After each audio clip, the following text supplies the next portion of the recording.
There are still privileged places where nature continues on its way, changes and evolves as it always has. Places such as the Doñana National Park in southern Spain, where hundreds of species live governed only by the laws of nature and the pace of the changing seasons. But what happens when unchecked human activity alters these conditions? What happens if we reduce the spaces, if we change the climate, if we eradicate those species that bother us or get in our way? What would happen if the Iberian lynx disappeared? Dr. Astrid Vargas does not want that question to ever be answered. At the El Acebuche Breeding and Captivity Center in Doñana National Park, she directs the team in charge of carrying out this ambitious project of turning a dream into reality. With the sponsorship of the regional government of Andalusia and the Ministry of the Environment, the collaboration of numerous feline breeding centers around the world, and the support and backing of the entire population in the area around the park, a project has been carried out here since 2003 with the aim of breeding a sufficient number of lynxes to be able to reintroduce them into the wild.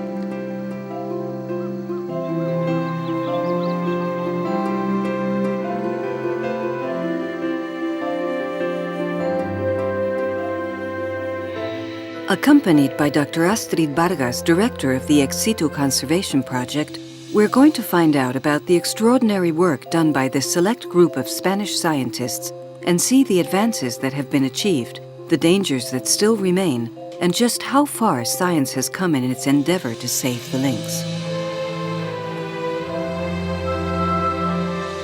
The alarm bells that began ringing in the mid-1980s, predicting the rapid disappearance of the Iberian lynx, were finally answered on the 28th of March 2005 when the first litter of lynxes was born in captivity. Brecina, Brezo and Brisa represented the culmination of a great deal of work and, above all, the starting point for a project that will end in 2010. But the birth of these cubs does not mean the problem is solved. The Iberian lynx is still in extreme danger of extinction. There is always the threat of a poacher, poison, a fatal road accident, or a disease that decimates the small populations of lynxes that still survive in Doñana and Sierra Morena. The birth of that litter, along with the financial aid from the regional government of Andalusia and the progress made by the El Acebuche Center in the study of lynxes, all augur well for the future. The dream of saving the lynx can be achieved.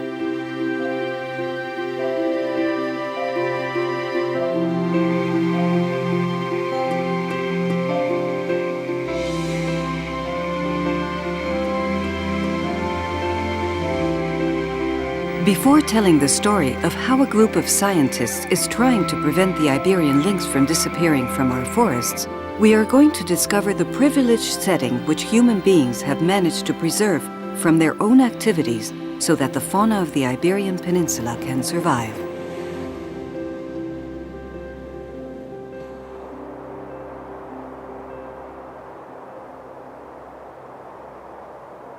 The River Guadalcavir, at the point at which it pours into the Atlantic Ocean in southwest Andalusia, has created a series of ecosystems that have together been declared a World Heritage Site.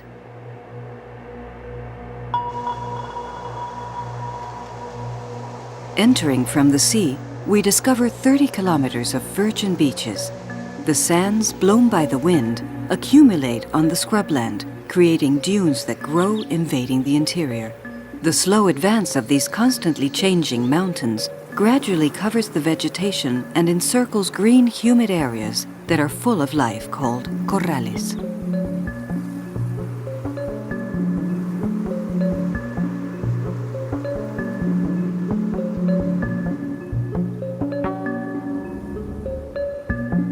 The movement of the dunes is one of the best examples of how nature is constantly changing, endlessly evolving.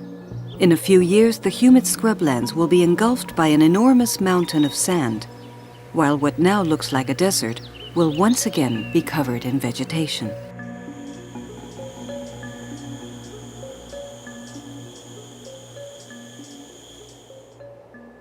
Other changes that are easier to appreciate take place in the most extensive characteristic area of the national park, the wetlands. These are extensive areas of clayey soil which during the summer perhaps remind us of the desolate landscapes of the African deserts, and nonetheless, with the appearance of the rains, they are completely transformed and come to life.